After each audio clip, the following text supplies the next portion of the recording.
so long it's like alchemy. All right, here we go, y'all. A little something different. Pacers, Cavs, round one, game two. And Cleveland came out really just with no sense of urgency. Look at Paul George, one of the more graceful finishers in the league, tilts and gets that nice silhouette in the air. And he was ready to go early three ball. But like I said, Cleveland has no respect for Indiana. And it showed early as Paul George got off. And they looked really, really good for all of about 90 seconds.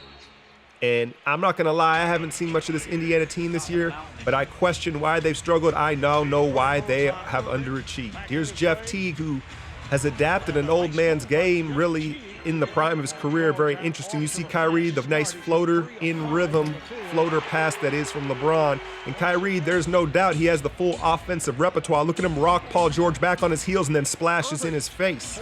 But Cleveland was just content to trade baskets. Here's LeBron telling Paul George, here, catch this fade. The stiff fadeaway from LeBron, but he was very efficient on the night. And then Paul George rises again. No real shot blocking for Cleveland. Part of the reason why they struggle. Their bigs can't guard the pick and roll. And then LeBron, I know you're the king, bruh, but you can't just get up and start dribbling with the ball. And then he's about to kind of do an oh my God, and then he plays it off like checks his nose. No, you didn't get hit in the nose. And then this is where I was like, uh-oh, they got problems. Look at both of them jump to the guy without the ball. That was when I was like, all right, Nate, you might want to take a timeout. You know you got a timeout. Everybody's been chiming on this controversy, so I might as well myself. You know, and the reality of it is Paul George is treating these dudes like they're about to be ex-teammates. That's what time it is. Then LeBron, the fresh legs in round one, Statue of Liberty jam. Like I said, they've really been coasting. Larry Bird, I got so much respect for you, Larry Legend. The organization does not look right. I'm not going to lie. More Jeff Teague. He's mastered the CP3 fender bender where you stop, take the bump, and get the and one. More three balls. Kevin Love, 3 of 3 in the first quarter. Then take a look at CJ Miles, man. I know he's been the scapegoat, but look at him get yanked out of this play like someone has a rope around his waist and LeBron 2 hands at the rim. Take another look at this, man. Nate McMillan refused to call timeouts and try to set some sort of organization for the defense, so Cleveland did what they wanted. More crispy ball movement. This time, Darren Williams catch and shoot in the corner like he's back at Illinois.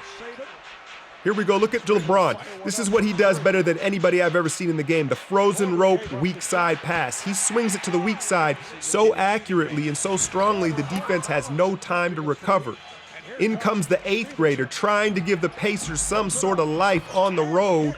You see him pumping the fist. He hit a couple nice jumpers. Then again, CJ Miles caught in another miscommunication on the pick and roll. Look at him. He's like, Nate, again, no timeout. Nate, GP, get your boy. And then I couldn't believe this.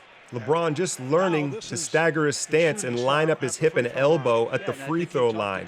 Should help him a great deal moving forward. You see him here with the staggered stance. And then Paul George brought his shovel to the game. Nice finish from Thaddeus Young there, but he did struggle. LeBron, full head of steam, shoulder. Kevin Love barely working up a sweat in the corner. Then here goes a nice little pick. Watch J.R. Smith try to hustle back here. At some point here, he aggravates the hamstring. Look at him slump over after this. He knows it. And anybody that's had that injury knows it can be lingering. Paul George rocker step, and then he tries to put all of it in Kevin Love's mouth. Too far, too far. But that was almost a nice poster from PG-13. Jeff Teague kind of rocks Kyrie to sleep. You know Kyrie's content just trading baskets because he does it pretty much better than anybody. Spin move into a jump shot. You don't see that very often. Kyrie, every move in the book. Look at JR thinking about firing one up right now. And then take a look at Kyrie accelerate here. You don't usually see him. He uses his burst very modestly. Where you see a Wall or a Westbrook, they're always exploding on guys. Kyrie's kind of sneaky with it, and he saves his juice. And then this happened. Teague goes down viciously. Love trying to take all sorts of charges, and the man looks like he damn near broke his wrist. He's writhing in pain on the court. You think Indiana may take a timeout, Nate, or something. None of that. He just tells the little nigga, put some tussin on that shit. Look at Paul George. He kept him in it. He's working hard, but I didn't feel like he moved the ball quick enough. When they trapped him off those pin downs, he kind of held the ball too long and let Cleveland adjust their defense. So Shump hasn't played in 12 games, comes in the second half for J.R. Smith and starts hitting buckets, man. Look at the defense here. Dives to the floor. I'm not really sure why he hadn't been playing, but he hadn't. You could see the battery fully charged for Shump. Where's Tiana, nigga? And then Thaddeus Young, he heard Bron's footsteps around the rim all night long. A guy who's a very sure finisher at the rim kept on squeezing the ball under the basket. And I felt like Paul just held onto the ball too long when they showed these double teams here. He let the shot clock wind down, and then Lance puts up, I'm not even gonna call it a shot. I don't know what it was, but it was trash. And then on the other end, it gets no better. Watch the body tilt when you hit the head. Kyrie does him dirty, pull-up game on point. But in typical Cleveland fashion, they take their foot off the gas, and a 10-0 run, all of a sudden Indiana finds themselves back in it late. Kyrie dancing, can he get it? The art of rebounding. Tristan Thompson seals the deal with the offensive glass. Cleveland goes up 2-0 in the series, and what looks like it'll be a sweep for them in the first round. Hit that like, share, and subscribe. I'm out, y'all.